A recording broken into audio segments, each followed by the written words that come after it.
Vendredi midi au Maroc. La vraie question n'est pas « qu'est-ce qu'on mange ?». La vraie question c'est « chez qui on mange le couscous ?»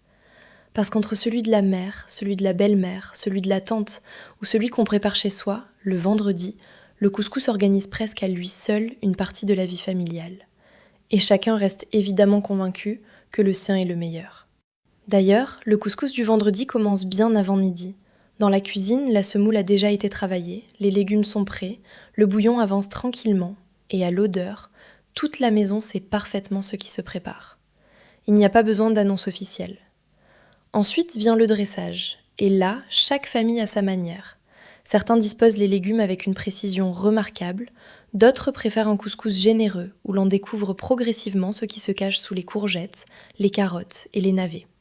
Mais une chose est certaine, la personne qui le prépare sait exactement où chaque élément doit être placé. Il vaut mieux éviter d'avoir soudain une idée créative. Et puis il y a les variantes. 7 légumes pour certains, davantage ou moins pour d'autres. Une viande plutôt qu'une autre, des pois chiches, des raisins secs selon les familles, le fameux tfaya dans certaines versions. Et c'est là que commence une discussion très marocaine. Personne ne dira vraiment que le couscous de l'autre est mauvais. On dira simplement « oui, il est bon, mais chez nous on le fait autrement ».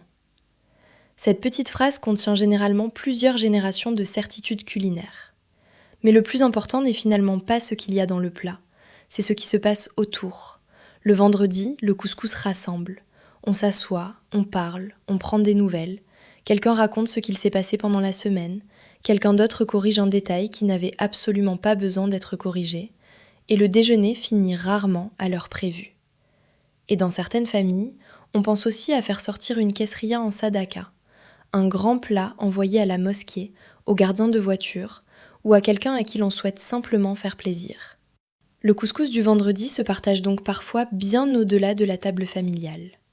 D'ailleurs, le couscous a une particularité assez remarquable. Il est prévu pour un certain nombre de personnes, mais il semble toujours pouvoir en nourrir quelques-unes de plus. Personne ne sait vraiment comment. C'est probablement l'un des rares calculs marocains qu'il vaut mieux ne pas essayer de vérifier. Et c'est peut-être pour cela qu'il occupe une place si particulière.